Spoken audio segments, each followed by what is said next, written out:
Welcome to Zoom Digital, Rubina. Thank you. Would you mind me having guacamole and chips? Yeah. You can continue having it. Tell me, Yeah. how's life been after winning the reality show Bigg Boss 14? So life has been jumping from one interview to the other and having the food and meals in between. But I must say, you have had a fantastic journey from being a rejected contestant to winning the reality show. What a fab journey! Thank you, darling. Thank you. Personally, how would you summarize your journey in Bigg Boss 14? Incredible. That is the only word that I can think when I look back. It was an incredible journey. Right. But tell me, when you decided to take up the show, did you imagine that you would reach the finale and would be on the stage with Salman sir? I did not imagine, but I definitely prayed that I should be there in the finale because I had this vision for myself that, I will switch off the lights of Bigg Boss house and I want to see my journey of my entire stay in the Bigg Boss house. So for that, definitely I had to be one of the finalists, and I always prayed that I want to be one of the finalists. And tell me, what has been your biggest learning after staying in the house for like nearly 140 days? Learning Yeah. that I'm no more ashamed of my failures and no more ashamed of my shortcomings. So that is the greatest learning that I've had, and it is I am wanting to work on it and uh, build my inner confidence and inner peace around it. Yeah. And you recently mentioned on social media that you are craving for a vacation. Tell me, where do you intend to go on a vacation with Abhinav? Anywhere, just anywhere. A vacation is must. Yeah.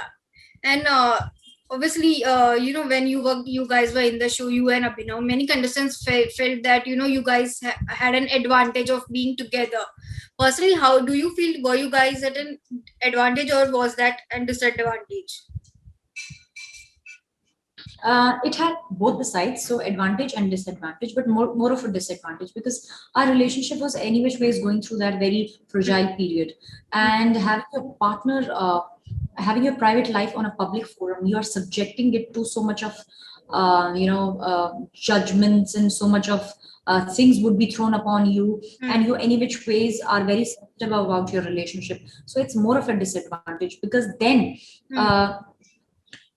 You fight for yourself or for your partner, that just keeps you in a state of walking on the eggshells. So it's more of a disadvantage. But also at one juncture in the show, you put up a brave front and spoke about that you guys were on verge of getting divorced. But today, when you look back, do you kind of regret saying it, or do you think it was No, it the is. way it was? No, it wasn't. It isn't a regret. Absolutely no regret, because that was the entire intention of coming on the show. If I do not share my intention, if I'm not honest with what purpose I had come on the show, then I think it would be unfair to even be a part of such reality show.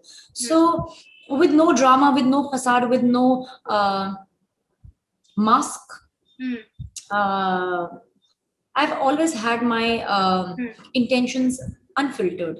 And if I don't share that, I think that's going to be even more,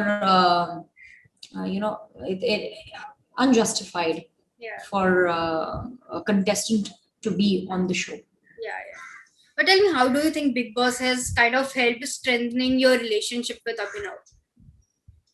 Okay, so when you are in a relationship, what the problems that arise, you just keep digging your feet down into the problems, and it just keeps on it growing on you. Now when you are in a house where the problems are bound to happen because the situations are so different, and the situations have so much of pressure, and so much of it's so stressful. So what you do is that as a unit you turn around and you want to either face the problem or you want to run away from the problem. You can't run away from the problem because you are enclosed in four walls. So what you do is you face the problem. So your problem solving ability, it kind of refines, and you find yourself coming out even more stronger. So when you come out stronger, your relationship it is bound to grow even more stronger.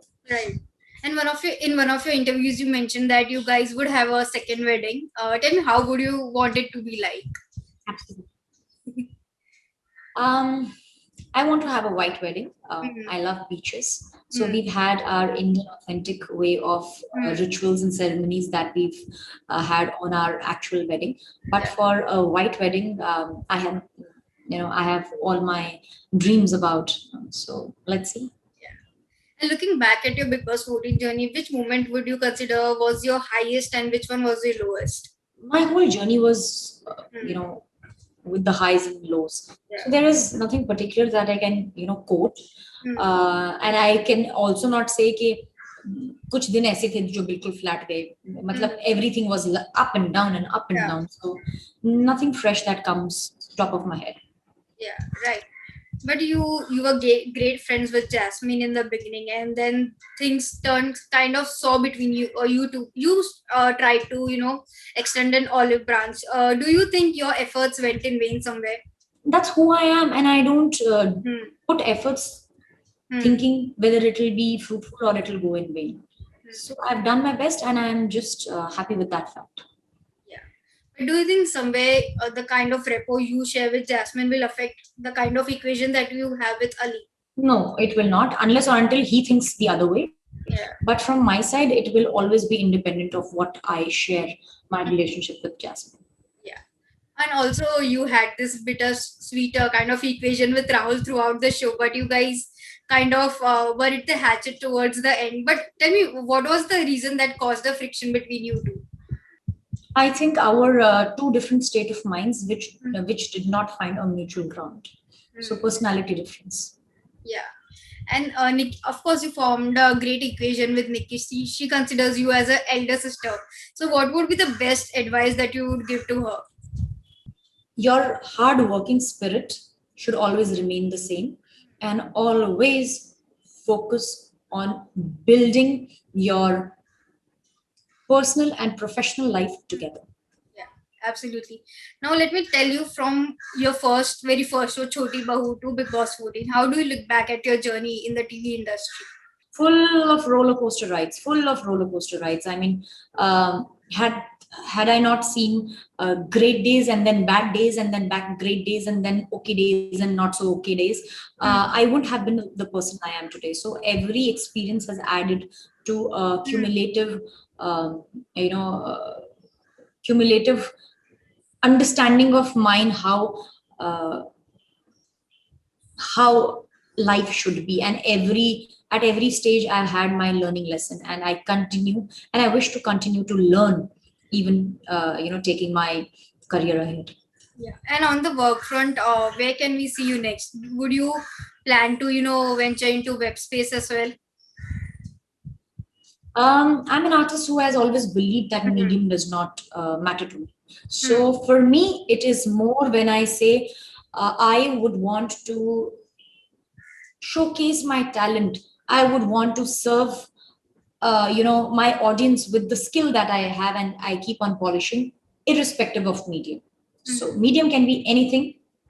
I want to serve the world with my art. So that's the intention. But before we conclude the chat, I want you to share a message for your fans. I mean, who have been the strong pillars for you when you were in the house. Absolutely. So this trophy and this Rubina Dilaik as an artist owes you a debt of gratitude, and nothing would have been possible if it would have not been for them. And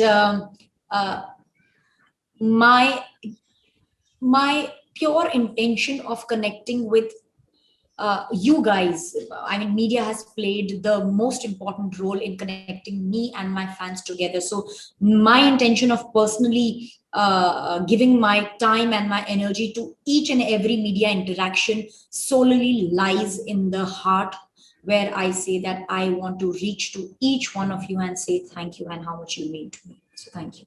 That's great. That's great. It was an absolute treat to talk with you, Rubina, and I wish you achieve great heights in the future. And let me tell you, my mother has been a big fan of you. She was a big support of you when you were in the house. Thank you. Thank you. Pay my regards to her, please. Sure. Thank you so much, Rubina. Thank you, darling. God bless.